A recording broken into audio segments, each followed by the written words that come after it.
ಎಂದಿನಂತಂದಿನ ಸೂರ್ಯೋದಯದೊಳ್ ಪ್ರಾತಃ ವಿಧಿಯಂ ಮುಗಿಸೆ ರಮಿಸಿದ್ದನೋ ಮುನಿಯ ಪತ್ನಿಯೊಡನೆ ವಿಶ್ರಾಂತಿಗೆ ಕೈ ಪಿಡಿದಾಗ ಎಳೆದೊಯ್ದೊಡೆ ಕೆಡವಿದಳು ಜಬಳೆ. ಕೈ ಪಿಡಿದಾಗ ಎಳೆದೊಯ್ದೊಡೆ ಕೆಡವಿದಳು ಜಬಳೆ. ಮುನಿಯ ಪಾದದೊಳೆನ್ನನೆ ಮುಂದೆ ನೆಂ ಪ್ರಶ್ನಾರ್ಥಕದ ಭಾವದೊಳೆಂ. ಮುನಿಯ ಪಾದದೊಳೆನ್ನನೆ ಮುಂದೆ ನೆಂ ಪ್ರಶ್ನಾರ್ಥಕದ ಭಾವದೊಳೆಂ.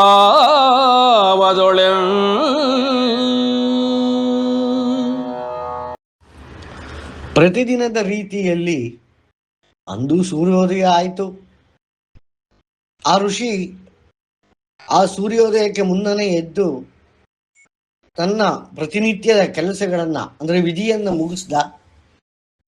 ಮುಗಿಸ್ಬಿಟ್ಟು ಮತ್ತೇನು ಕೆಲಸ ಇತ್ತಿಲ್ಲ, ಇನ್ನು ವಿದ್ಯಾರ್ಥಿಗಳು ಯಾರಿಗೂ ಪಾಠ ಆರಂಭ ಮಾಡಿರ್ತಿಲ್ಲ. ಹಾಗಾಗಿ ಅವನ ಪತ್ನಿ ಜೊತೆಗೆ ವಿಶ್ರಾಂತಿಗೆ ಅಂತ ತೆರಳಿದ್ದ. ಅಂದರೆ ಋಷಿಮುನಿಗಳು ಇವರೆಲ್ಲ ಬೆಳಗಿನ ಜಾವ 3 ಗಂಟೆಗೆ ಹೇಳುವಂಥವರು. ಸೂರ್ಯೋದಯ ಆಗೋ ಹೊತ್ತಿಗೆ 3 ರಿಂದ 3:15 ಗಂಟೆಗಳ ಕಾಲ ಸಾಧನೆ ಮಾಡಿಬಿಟ್ಟಿರ್ತಾರೆ. ಹಾಗಾಗಿ ಸ್ವಲ್ಪ ವಿಶ್ರಾಂತಿಗೆ ಹೋಗಿರ್ತಾರೆ. ಈ ಥರ ಅವನ ಪತ್ನಿ ಜೊತೆ ಮಾತಾಡಬೇಕಾದ್ರೆ ಆಗ ನನ್ನಮ್ಮ ಜಬಳೆ ನನ್ನ ಕೈ ಹಿಡಿದ್ಲು, ದರನೆ ಎಳೆದೊಯ್ದ್ಲು. ಆ ಮುನಿಯನ ಪಾದಕ್ಕೆ, ಗೌತಮ ಹಾರಿದ್ರಮರ ಪಾದಕ್ಕೆ ನನ್ನನ್ನ ತಳ್ಳಿ ಕೆಡವಿದಳು. ಏನಂತ, ಮುಂದೆ ಹಾಗಾದ್ರೆ ನನ್ನ ಮಗನ ಭವಿಷ್ಯ ಏನು ನಿರ್ಧಾರ ಮಾಡಿದ್ರಿ? ತಗೊಳ್ಳಿ, ಇಕೊಳ್ಳಿ, ನಿಮ್ಮ ಪಾದಕ್ಕೆ ಹಾಕಿದ್ದೀನಿ, ನಿರ್ಧಾರ ಮಾಡಿ ಅನ್ನೋ ಒಂದು ಮಾತಲ್ಲಿ ಹೇಳಲಿಲ್ಲ. ಆ ಪ್ರಶ್ನಾರ್ಥಕ ಮುಖಭಾವದೊಂದಿಗೆ, ಚಿಹ್ನೆಯೊಂದಿಗೆ ಅವಳು ಈ ರೀತಿ ವರ್ತಿಸಿದ್ಲು. ಗುರಾಣಿಯ ವದನವಂ ಅಂಬನು ಪತಿಯ ಮಗವಂ ಸತಿಯೋ. ಗುರಾಣಿಯ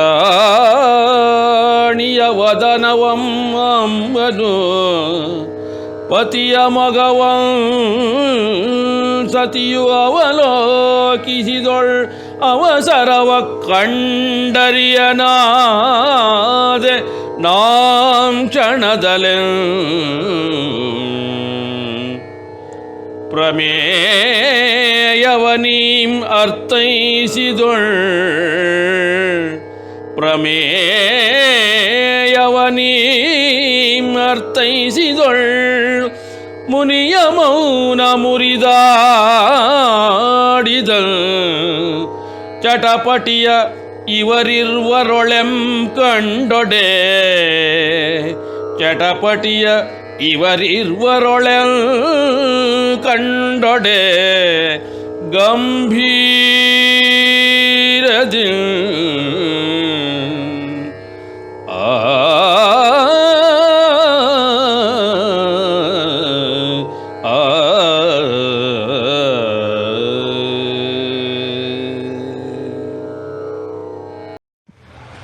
ಹೀಗಾದಾಗ ಅವ್ರಿಗೂ ಗಾಬರಿ ಆಯಿತು. ಆ ಋಷಿ ಪತ್ನಿ ಅವಳ ಮುಖನ ಆ ಮುನಿರಾಯ ನೋಡ್ತಾ ಇದ್ದಾನೆ, ಅವನ ಮುಖನ ಅವನ ಹೆಂಡತಿ ನೋಡ್ತಾ ಇದ್ದಾಳೆ.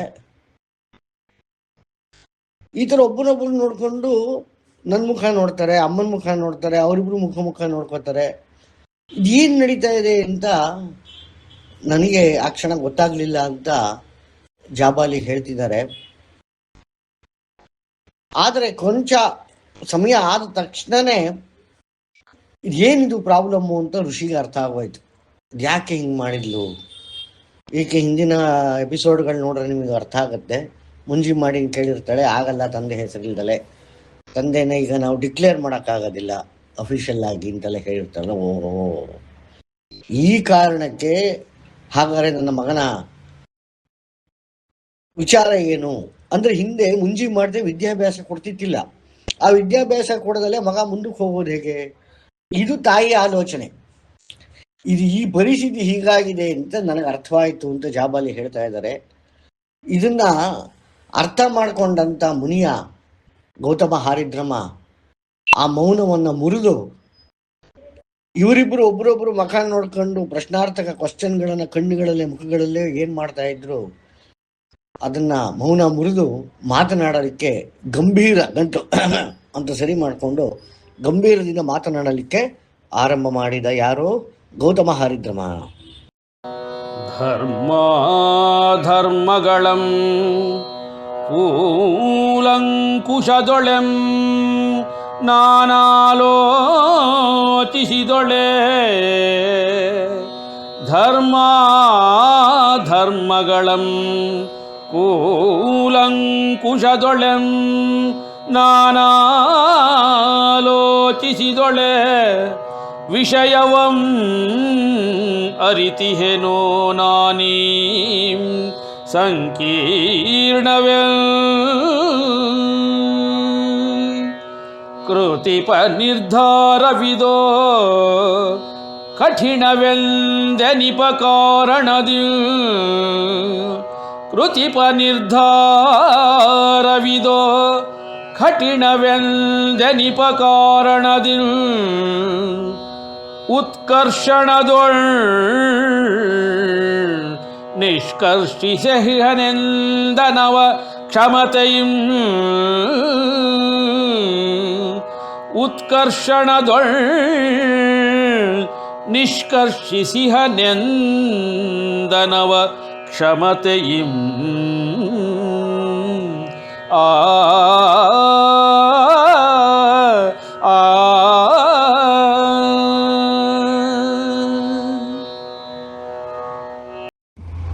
ಆಗ ಹಾರಿದ್ರಮ್ಮರು ಹೇಳ್ತಾರೆ, ಧರ್ಮ ಯಾವುದು ಅಧರ್ಮ ಯಾವುದು ಇದೆಲ್ಲ ನಾನು ಬಹಳ ಆಲೋಚನೆ ಮಾಡಿದೆ. ಅದಾದ್ಮೇಲೆ ಗೊತ್ತಾಯ್ತು ತುಂಬಾ ಸಂಕೀರ್ಣವಾಗಿದೆ, ತುಂಬಾ ಕಾಂಪ್ಲೆಕ್ಸ್ ಆಗಿದೆ ಅನ್ನೋದು ನನಗೆ ಗೊತ್ತಾಯಿತು. ಹಾಗಾಗಿ ಏನು ನಿರ್ಧಾರ ತಗೋಬೇಕು ಅನ್ನೋದನ್ನ ಹೇಳೋದೇ ತುಂಬಾ ಕಷ್ಟ, ನಿರ್ಧಾರ ತಗೊಳ್ಳೋದು ಕಷ್ಟ. ಆದರೆ ಏನೇ ನಿರ್ಧಾರ ತಗೊಂಡ್ರು ನಿನ್ನ ಮಗನ ಭವಿಷ್ಯ ಚೆನ್ನಾಗಿರಬೇಕು, ಅವನು ಮುಂದಕ್ಕೆ ಹೋಗಬೇಕು, ದೊಡ್ಡ ಮನುಷ್ಯ ಆಗಬೇಕು ಅನ್ನೋ ಒಂದು ಉತ್ಸಾಹದಿಂದ, ಅನ್ನುವ ಒಂದು ನಿರ್ಧಾರದಿಂದ ಇದನ್ನು ನಾನು ನಿರ್ಧರಿಸಿದ್ದೀನಿ ಅಂತ ಬಹಳ ಜಾಣತನದಿಂದ ಉತ್ತರ ಕೊಡ್ತಾನೆ. ಕೇಳಿ ಮುನಿ ಮಾತನೆಂ ತಿಳಿಪಿಳಿ ಸರಪಳಿಯೊಳ್ಳಾಡಿಸಿದ್ದೆನೋಟವ ಅವಳೊಳ್ ಜೀತ ಭಾವವಂ ನಾಂ ಅರಿಯದೊಳಗೆ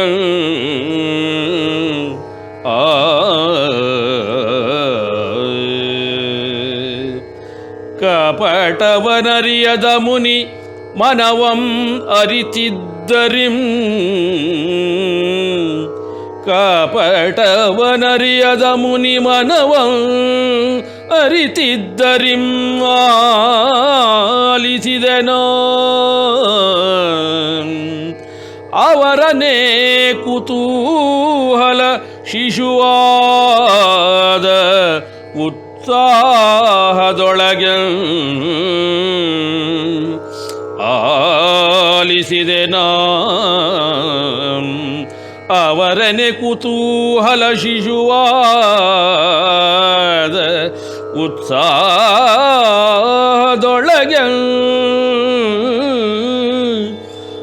ಆ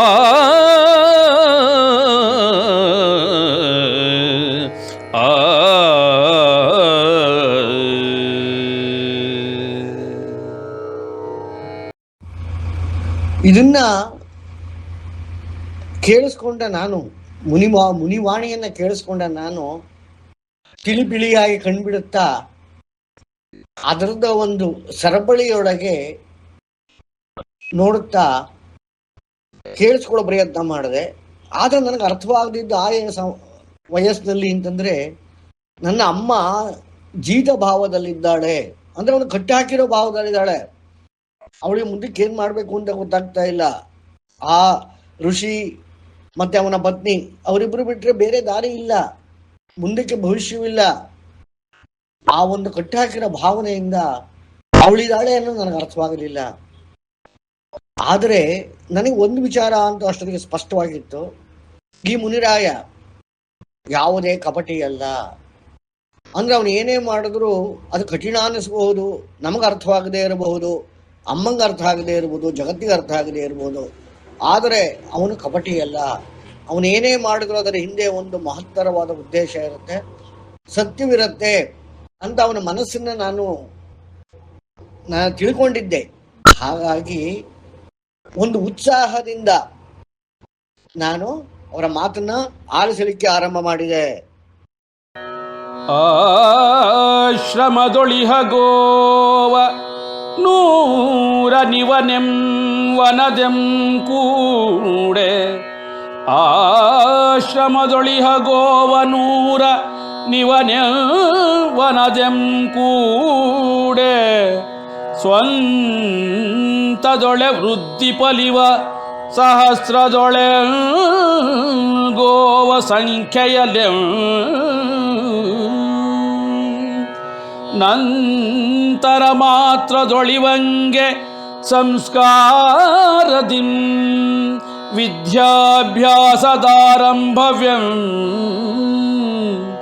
ನಂತರ ಮಾತ್ರದೊಳಿವಂಗೆ ಸಂಸ್ಕಾರದಿಂ ವಿದ್ಯಾಭ್ಯಾಸದಾರಂಭವ್ಯಂ, ಪೇಳಿದನು ಮುನಿರಾಯ, ಪೇಳಿದನು ಮುನಿರಾಯ ಇತ್ಯರ್ಥದಲ್ಲಿ.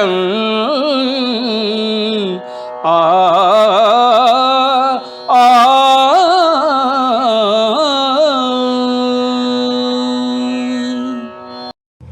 ತನ್ನ ನಿರ್ಧಾರವನ್ನು ಪ್ರಕಟಿಸ್ತಾನೆ ಈಗ ಮುನಿರಾಯ.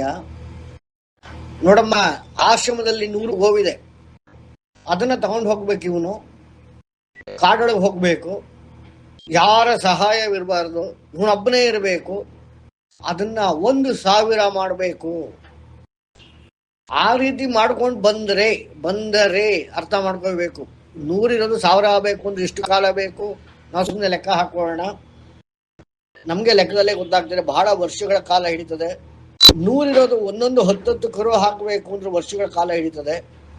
ಅದಷ್ಟನ್ನು ಮಾಡಿಕೊಂಡು ವಾಪಸ್ ಬಂದರೆ ಆಗ ಅವನಿಗೆ ಸಂಸ್ಕಾರ ಕೊಡೋಣ. ಆ ಸಂಸ್ಕಾರ ಕೊಟ್ಟ ನಂತರ ವಿದ್ಯಾಭ್ಯಾಸವನ್ನು ಆರಂಭ ಮಾಡೋಣ. ಇದು ನನ್ನ ಫೈನಲ್ ವರ್ಡಿಕ್ಟ್, ಇದೇ ನನ್ನ ಇತ್ಯರ್ಥ ಅಂತ ಮುನಿರಾಯ ಘೋಷಿಸಿ ಬಿಟ್ಟ. ಕೇಳ್ದ ಜಬಳೆ ಜೊತೆಗವನ ಪತ್ನಿಯೊಳಗೆ,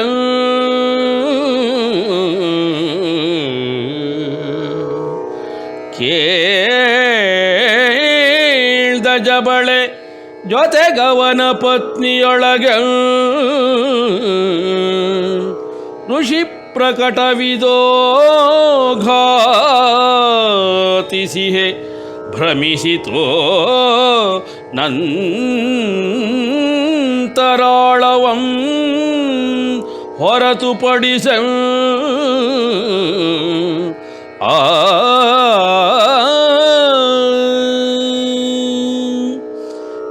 ಎದ್ದ ಮುನಿರಾಯನಿವ ಪೇಳಿದ, ಎದ್ದ ಮುನಿರಾಯನಿವ ಪೇಳಿದ, ಮತ್ತೊಮ್ಮೆ ವಿಚಾರವಂ ಯೋಚಿಸಿ ಫಲವಿರದೆಂ ಉತ್ತರೀಯವನವ ನೆವದೆ ಸರಿಸಂ, ಉತ್ತರೀಯವನವ ನೆವದೆ ಸರಿಸಂ. ಆ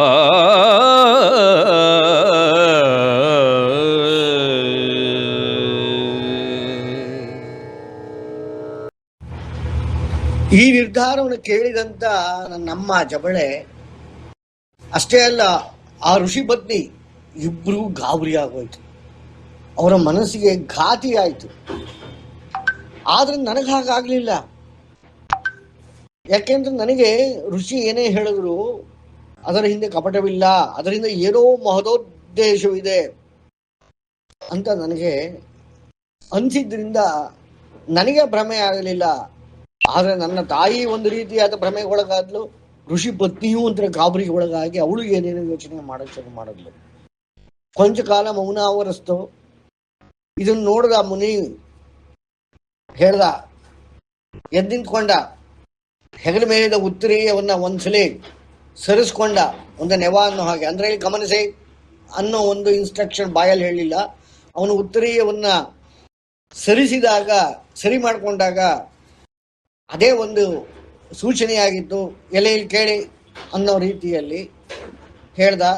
ಇದನ್ನ ಮತ್ತೊಮ್ಮೆ ಮಗದೊಮ್ಮೆ ಕೂತ್ಕೊಂಡು ಯೋಚನೆ ಮಾಡಿ ಏನು ಪ್ರಯೋಜನ ಇಲ್ಲ, ಇದು ಫೈನಲ್, ಇದ್ರ ಮತ್ತೊಮ್ಮೆ ಇದ್ರ ಬಗ್ಗೆ ವಿಚಾರ ಮಾತಾಡೋ ಹಾಗಿಲ್ಲ ಅಂತ ಹೇಳಿ ಸುಮ್ಮನಾಗ್ಬಿಟ್ಟ.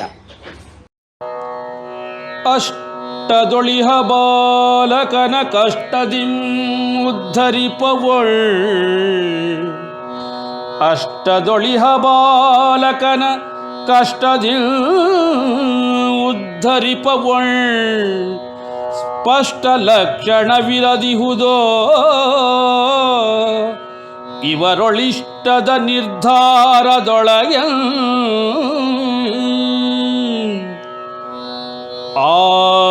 ಆಶ್ರಮವನುಳಿದೊಡೆ ಅನ್ಯಜ್ಞಾನವಿರದಿವನ, ಆಶ್ರಮವನುಳಿದೊಡೆ ಅನ್ಯಜ್ಞಾನವಿರದಿವನ, ವನದೆಂದೊಬ್ಬನೇ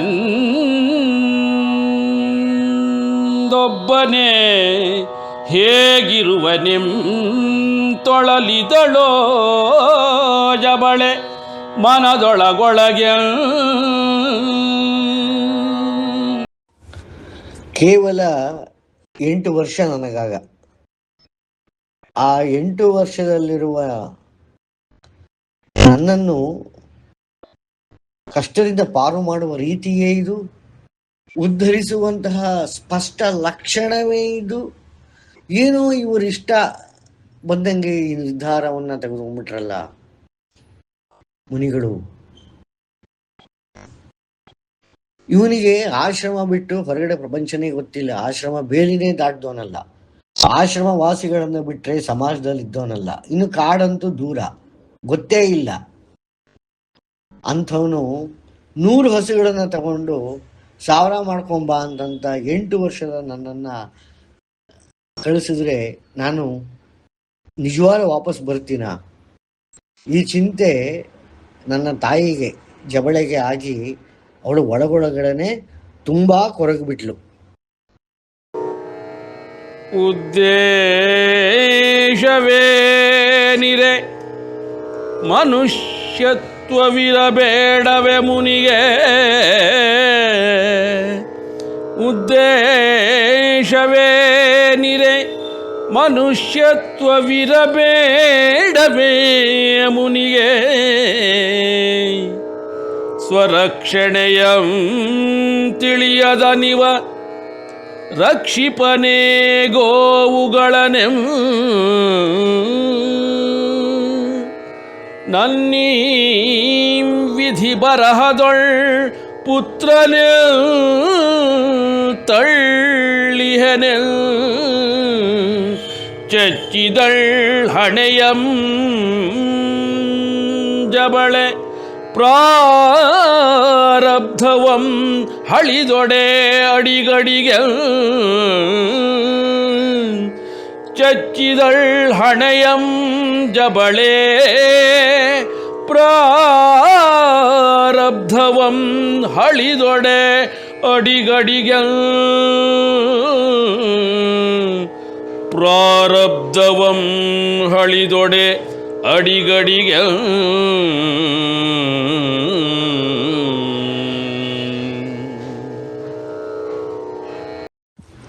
ಇರಬಹುದು, ಮಹತ್ತರವಾದ ಉದ್ದೇಶ ಇರಬಹುದು. ಏನೋ ಸಾಧನೆ ಮಾಡಲಿ ಈ ಹುಡುಗ ಅಂತ ಮುನಿಗೆ ಇರ್ಬೋದು. ಯಾಕೆಂದ್ರೆ ಅವನು ಕೆಟ್ಟ ಮನುಷ್ಯ ಅಲ್ಲ, ಅವನ ಉದ್ದೇಶ ಸ್ಪಷ್ಟ ಇದೆ. ಆದರೆ ಅದೇನಿದ್ರೂ ತನ್ನನ್ನು ತಾನೇ ರಕ್ಷಣೆ ಮಾಡಿಕೊಳ್ಳಲು, ತನಗೆ ತಾನೇ ಆಹಾರ ತಿನ್ನಲು, ತನ್ನನ್ನು ತಾನೇ ಕಾಪಾಡಿಕೊಳ್ಳಲು ತಿಳಿಯದ ನನ್ನ ಮಗು ಈ ಗೋವುಗಳನ್ನ ರಕ್ಷಿಸಿಕೊಂಡು ತನ್ನನ್ನು ತಾನು ರಕ್ಷಿಸ್ಕೊತಾನೆ. ಕಾಡು ಅಂತಂದ್ರೆ ಅಲ್ಲಿ ಕ್ರೂರ ಮೃಗಗಳು ಎಲ್ಲ ಇರ್ತವೆ. ಹೇಗೆ ಇವನಿಗೇನೂ ಗೊತ್ತಿಲ್ವಲ್ಲ, ಇವನು ನಿಜವಾಗ್ಲೂ ಅವುಗಳನ್ನು ರಕ್ಷಿಸ್ತಾನ, ನಿಜವಾಗ್ಲೂ ತನ್ನನ್ನು ರಕ್ಷಿಸ್ಕೊತಾನ, ಇವನು ನಿಜವಾಗ್ಲೂ ಸಾವಿರ ಮಾಡ್ತಾನ? ಇದು ಸಾಧ್ಯವೇ? ಅಸಾಧ್ಯವಾಗಿ ಕಾಣಿಸ್ತಾ ಇತ್ತು. ಇದನ್ನೆಲ್ಲ ನೆನೆಸ್ಕೊಂಡಾಗ ನನ್ನ ಅಮ್ಮ ಜಬಲೆ ಅನ್ಕೊಂಡ್ಲು, ಇದು ನನ್ನ ವಿಧಿ ಬರಹ. ನನ್ನ ತಾಯಿಗೆ ಗಂಡ ಇಲ್ಲ, ನನಗೆ ಗಂಡ ಇದ್ರೂ ಇಲ್ಲ. ಈ ನನ್ನ ಈ ಒಂದು ಇಕ್ಕಟ್ಟಿನ ಪರಿಸ್ಥಿತಿಗೋಸ್ಕರ ನನ್ನ ಮಗನ್ನ ಈ ರೀತಿ ನಾನೇ ತಳ್ಳಿಬಿಟ್ನೆ ಈ ಸಂಕಷ್ಟಕ್ಕೆ ಅಂತ ಹಣೆ ಚಿಚ್ಕೊಂಡ್ಲು. ನಂದೇನು ಕರ್ಮನಪ್ಪ, ನಂದೇನು ಪ್ರಾರಬ್ಧನಪ್ಪ ಅಂತ ಅವಳ ಕರ್ಮವನ್ನ ಅಡಿಗಡಿಗೆ ಬೈಯುತ್ತಾ, ಅಡಿಗಡಿಗೆ ಹಳಿಯುತ್ತಾ ಪಾಪ ತುಂಬ ನೊಂದ್ಕೊಂಡ್ಲು ನನ್ನಮ್ಮ.